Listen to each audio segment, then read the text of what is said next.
get out of the shadow. There I go. I've brought Lily outside, much to her disgust, because she was up in a hangout spot and she was thinking, she's putting me back in my enclosure, but I wasn't. But she fought me all of the way, saying, you're not taking me, you're not getting me, I'm not going home. But she's now realised that she's actually outside, and I want to give her the opportunity to go to the toilet now. Before the end of the day arrives and it's too cold to actually bring her out here. A little bit breezy, but certainly that sun has got some nice warmth in it for her, so it's okay for her to be out here. So this is just going to save her stressing later on today that she needs to go to the toilet. I've laid her butt down exactly how it was in my arm, or wrapped around me as such, and she can venture onto that grass and do her thing. Can you not, Lily? So this is what you do. I mean, you do, because the sun is beautiful and great for them, that sunshine and that fresh air. But you know, if you're aware that your snake has fed and you've gone a few days or 4 or 5, you know, even 6 days into it and they haven't been to the toilet, you certainly could take your snake, pick it up, take it outside, put them out, and pretty much on cue they will go to the toilet.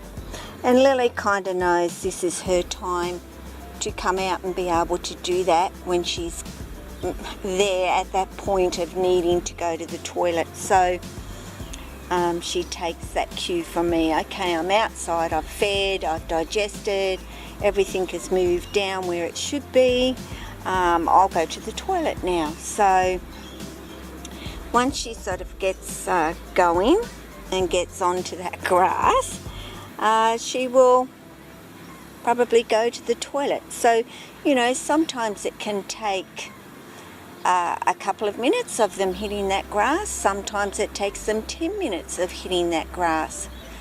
Be patient, give them time to settle outside, check everything out, make sure everything is safe for them, that they're not in any danger at all.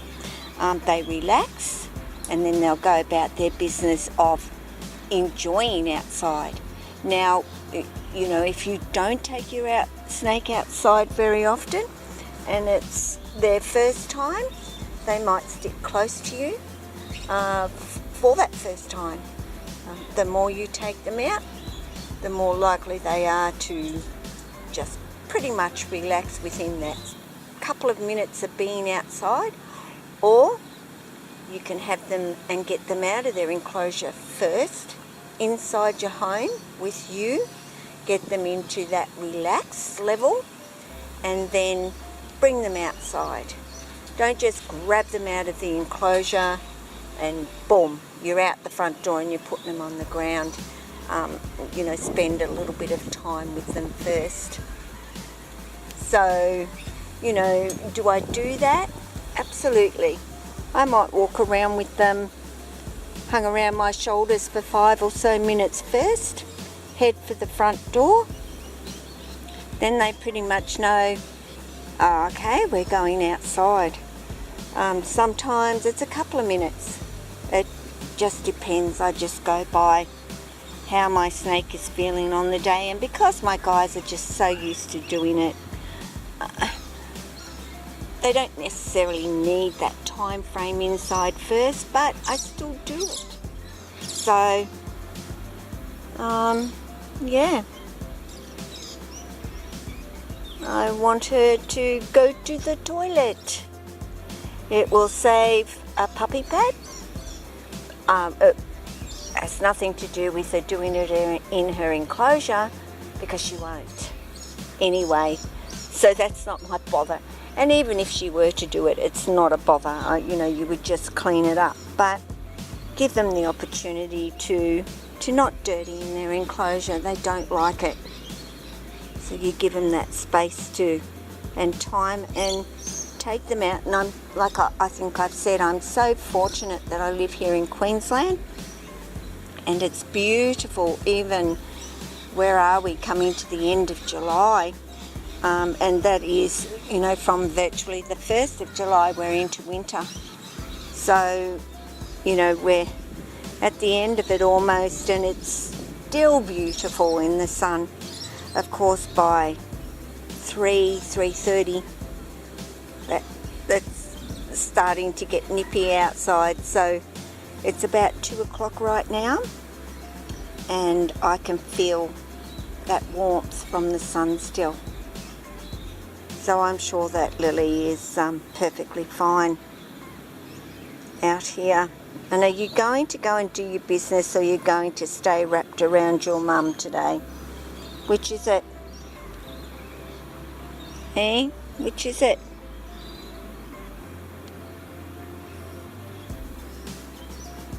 She's staying wrapped around her mum.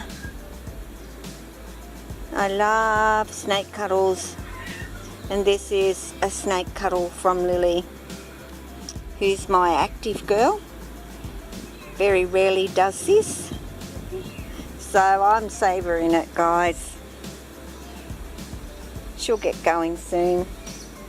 I've got a piece of an apple sticker stuck to the bottom of my thong.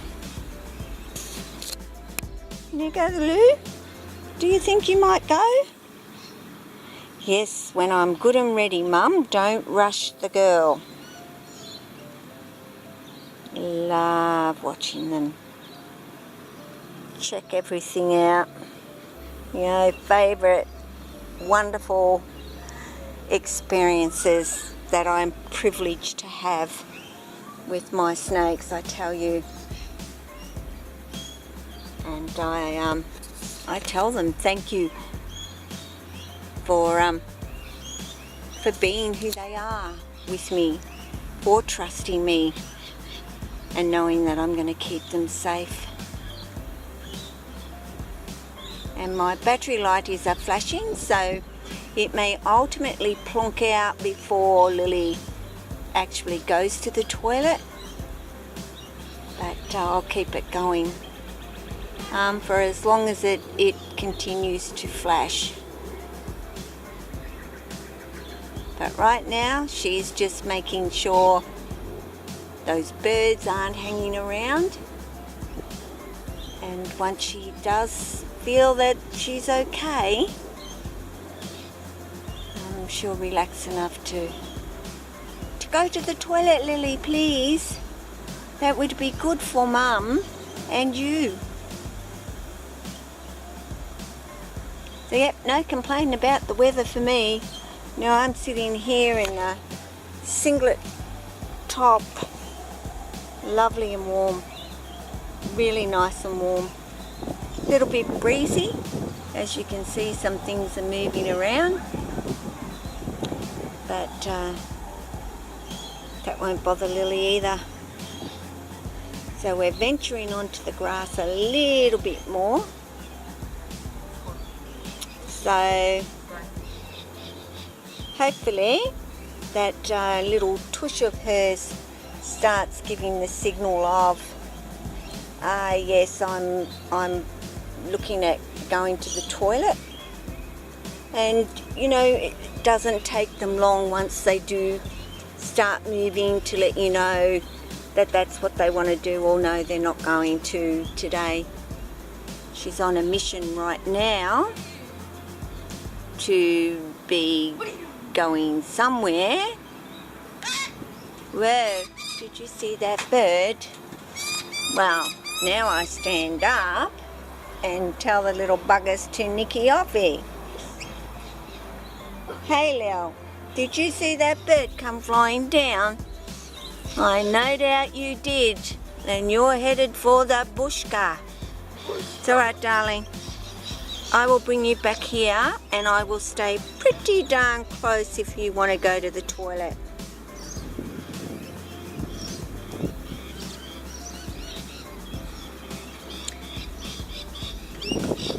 Boy, they're only little minor birds and they really couldn't do very much to a big girl like Lily, but I certainly don't want them swooping down and getting anywhere near it either. They're cheeky little buggers, these miners, and they're really quite a nuisance actually here. They're not a very favoured bird, and I'm not into killing them either, but they aren't very popular.